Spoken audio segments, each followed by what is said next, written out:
Eric a déménagé dans une petite ville et a adoré son métier de chauffeur de bus. Un jour, il a remarqué qu'une femme âgée pleurait à un arrêt de bus précis. Elle était là tous les jours, presque à la même heure, mais ne montait jamais dans le bus. Il l'a rencontrée un jour à la fin de son service et lui a demandé pourquoi elle pleurait. Sa réponse a été stupéfiante. Vivre dans une petite ville est tellement mieux que dans la grande ville, Madame Davenport, a dit Eric à l'une de ses clientes. Il avait récemment déménagé de New York à Greenport, dans l'État de New York, et l'avait adoré. Il avait été chauffeur de bus dans la grande ville, mais il voulait changer de rythme, et ce déménagement était donc parfait. Cette petite ville lui a permis d'apprendre le nom de certains de ses clients et d'avoir un contact humain. À New York, tout le monde était tellement occupé qu'il n'était pas question de bavarder. Eric a donc pris une décision importante qu'il n'a pas regrettée, bien qu'il soit relativement nouveau dans la ville.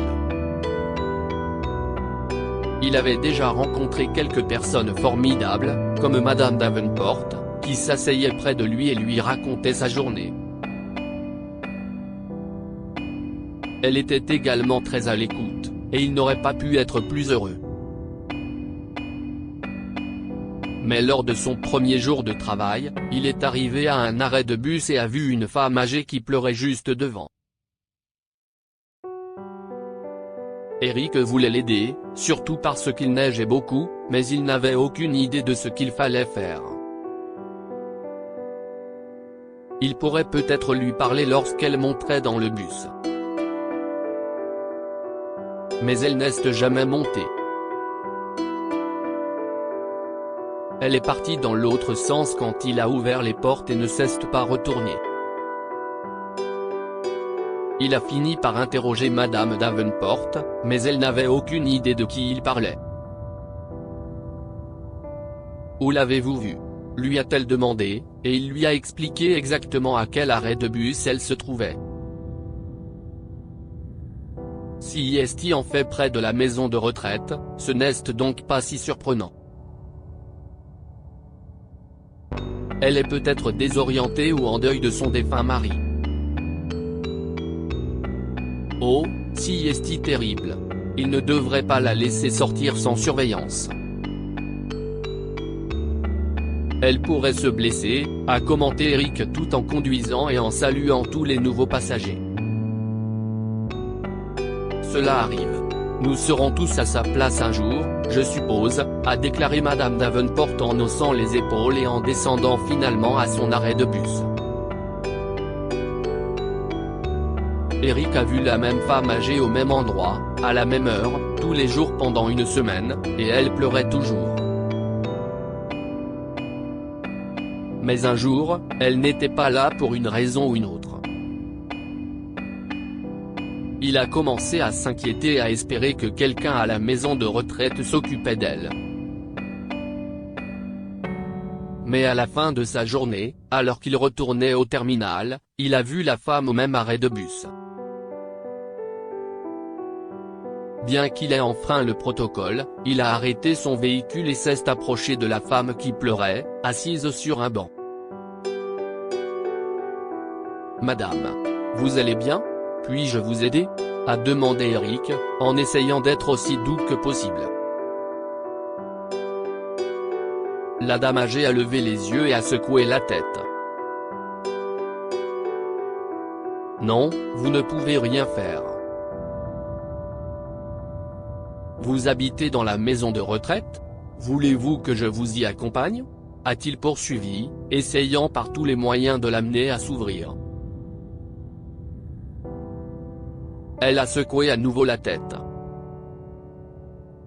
« Je ne veux pas y retourner sitôt. » Eric s'est assis à côté d'elle et lui a parlé de lui pour la mettre à l'aise. « Je m'appelle Eric, au fait. J'ai emménagé en ville il y a quelques semaines et j'ai commencé mon travail récemment. J'ai rencontré des gens formidables et depuis, je vous vois tous les jours à cet arrêt de bus. Mais aujourd'hui, vous étiez un peu en retard. Pourquoi? Oh, vous m'avez remarqué. Je me suis endormi à la maison, a déclaré la dame âgée en sortant un mouchoir de son sac à main et en essuyant ses larmes. Je devrais probablement y aller maintenant. Attendez, madame. Quel est votre nom? Je suis Rose Lindell. Ravie de rencontrer un jeune homme si gentil, a-t-elle répondu en se levant. Attendez, encore. Je suis désolé, madame Lindell. Mais je dois vous demander. Pourquoi ne montez-vous pas dans le bus? Qu'est-ce ce que vous attendez? Lui a-t-il demandé en la regardant d'un air sérieux. La femme l'a regardé fixement, et quelque chose dans ses yeux lui a donné envie de répondre. Mon petit-fils m'a laissé ici. Il m'a dit qu'il viendrait me chercher dès que sa maison serait prête à m'accueillir. Cela devait prendre quelques semaines. Mais cela fait des mois, et je n'ai pas eu de nouvelles de lui. Vous voulez dire qu'il vous a laissé dans cette maison de retraite? Comme ça? A demandé Eric, se sentant mal à l'aise que cette femme ait vécu cela. Oui, il l'a fait. J'ai vendu ma maison et je lui ai tout donné pour qu'il puisse monter une affaire. En échange, je devais vivre avec sa famille. Mais il n'est pas venu. Je l'attends tous les jours à l'arrêt de bus. Je ne pense pas qu'il reviendra. Mais la route que vous empruntez mène directement à ma maison. Elle me manque beaucoup, a expliqué madame Lindell, les larmes aux yeux. Eric ne pouvait pas croire que son petit-fils avait fait quelque chose d'aussi odieux après qu'elle s'est sacrifiée pour lui. C'était terrible. Écoutez, pourquoi ne viendriez-vous pas avec moi? Dîner chez moi? Je n'ai qu'à conduire mon bus jusqu'au terminus, et nous pourrons marcher jusqu'à ma maison. Je vous ramènerai avec ma voiture plus tard, a proposé Eric, espérant que sa gentillesse soulagerait sa peine. La femme âgée a acquiescé et est finalement montée dans le bus avec lui.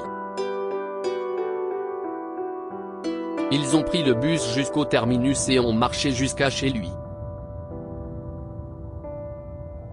Mais en arrivant sur le pas de sa porte, Eric s'est rendu compte que madame Lindell s'était arrêtée sur le trottoir. Qu'est-ce ce qui se passe? A-t-il demandé, inquiet. Vous habitez ici? Oui. Pourquoi? Si est-il. C'était ma maison, a déclaré madame Lindell, choquant Eric. Il ne pouvait croire à une telle coïncidence et se sentait en quelque sorte coupable d'avoir acheté sa maison. Les larmes ont recommencé à couler et il n'a pas pu résister à l'envie de prendre la femme dans ses bras. Ils sont restés dehors sur le trottoir dans une étreinte émotionnelle pendant plusieurs minutes. Quand elle s'est calmée, Eric a chuchoté, « Pourquoi n'entrerions-nous pas ?» La femme âgée a acquiescé et a souri. Ils ont dîné et Eric lui a demandé de rester dans sa chambre d'amis pour la nuit. Elle a accepté à contre-cœur, et il pouvait voir qu'elle était heureuse d'être dans sa maison. Pendant ce temps, il s'est retourné toute la nuit en pensant à cette situation difficile et a pris une décision au matin.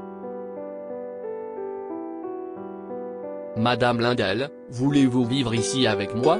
J'ai perdu ma mère quand j'étais jeune, et je n'ai plus de famille depuis. Un peu de compagnie me ferait du bien, et comme ça, vous pourriez rester dans cette maison, a proposé Eric en souriant à la dame âgée pendant qu'ils prenaient leur petit déjeuner. Les yeux de Madame Lindell se sont mis à pleurer. Jeune homme. Je n'ai pas d'argent pour le loyer. Je n'ai que ma pension. Est-ce que ça va? Ne vous inquiétez pas. Nous nous débrouillerons, a-t-il poursuivi. Merci, a-t-elle soufflé, avant de se remettre à pleurer. Mais avec un peu de chance, elle ne pleurerait plus à l'avenir. Eric l'a emmenée à la maison de retraite pour prendre ses affaires, et ils ont vécu ensemble. Madame Lindell était une excellente cuisinière et, finalement, elle s'est sentie comme une mère pour lui. Ils n'ont plus jamais entendu parler de son petit-fils. Que pouvons-nous apprendre de cette histoire? Un parfait inconnu peut devenir votre famille. Eric a offert une maison à Madame Lindell, qui est devenue sa famille. Il est essentiel de s'occuper des personnes âgées. Certaines personnes oublient leurs proches âgés et les laissent dans des maisons de retraite. Mais ils méritent tellement mieux. Partagez cette histoire avec vos amis. Elle pourrait bien illuminer leur journée et les inspirer. Lire aussi, tout le monde ignore la femme âgée en pleurs qui supplie de lui acheter un ticket de bus, jusqu'à ce qu'une femme s'arrête. Histoire du jour. Abonnez-vous à Mon Mama sur Google News. Partagez.